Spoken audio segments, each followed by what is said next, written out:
Alright, let's get right into this. Simple tutorial for editing your character.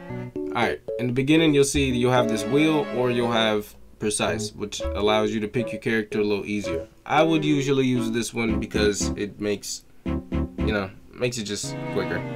Moving on, actually editing the character. Here is where it gets a little complex, but as long as you know exactly what each thing means, you'll be able to get through it a little easier. So here's the preset. This just allows you to pick a skin for your character overall.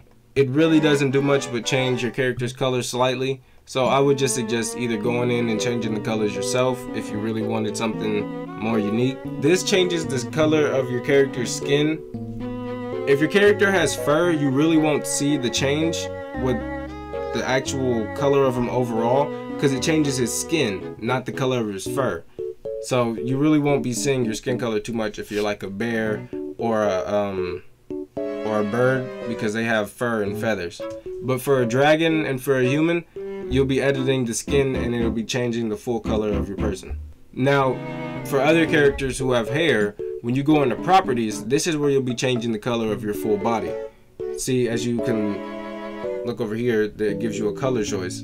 Now, going down, this is generally different for each character.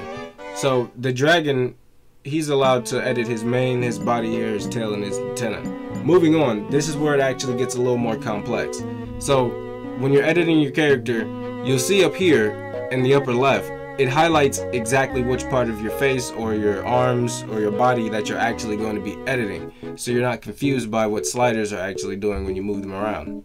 So going to the side, you'll have the option to edit your face, your brow, but for the dragon, he really doesn't have too many options to do that. That would be something that's really for like a human or that goblin looking guy, or maybe like a shark. Then you can go down and edit your eyes, your mouth, your ears, and then you get to your body. Now, this is where you start editing the shape and height of your character. As you can see, you can edit the size of your head. You can go down here, edit your height, physique. You can edit your body weight. Now, if you want to edit like your muscle density and how your skin actually glows, it actually is in the beginning. I forgot to mention this. When you go to skin, this is where you edit the muscle density of your character. If you're a human, it'll really show. Or like again, like I said, like that goblin guy, or even a shark or that squid thing. And then here's where you edit the shine of your skin. This isn't actually a glow. It doesn't make you glow in the dark or anything. It's just a shine when you're in the day, how the sun will gloss over your character. So going back, this is where you start editing the size and shape of your character. The physique is where you edit your head, your height, your weight.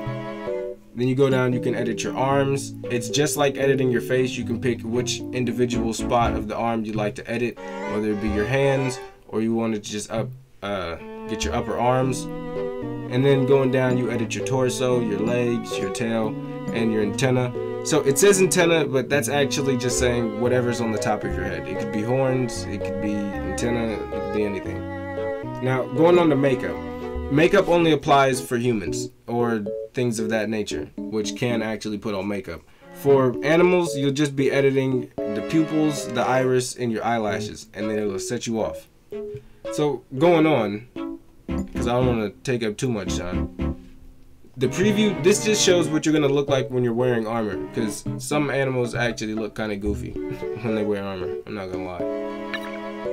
Alright, then you pick your name. You can randomize or you can pick the name that you prefer, and then you move on. Nope.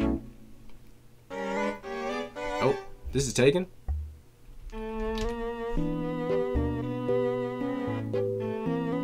Oh, that worked. So, after you actually make your character and you pick your name, it lets you pick a faction.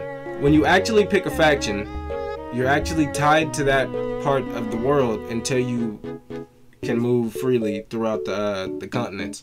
So when you're picking a faction, make sure that this is where you want to be. If you want to land with friends, make sure you all figure out where you're going to land before you get there. And also, when you pick a server in the beginning, your character is tied to that server.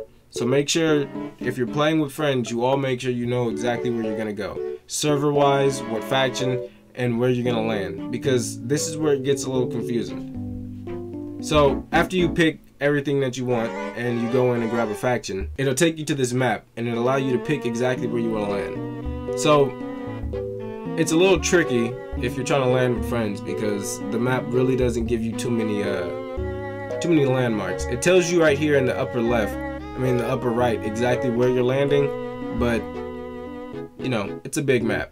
So if you can figure out where you're all landing beforehand, that would really help. So I hope this tutorial helped you, and if it did, then there you go. Go on and start the game and make your character. And if it didn't help you, well, you can watch it again, and I hope it helps you. And I'll catch you guys next time.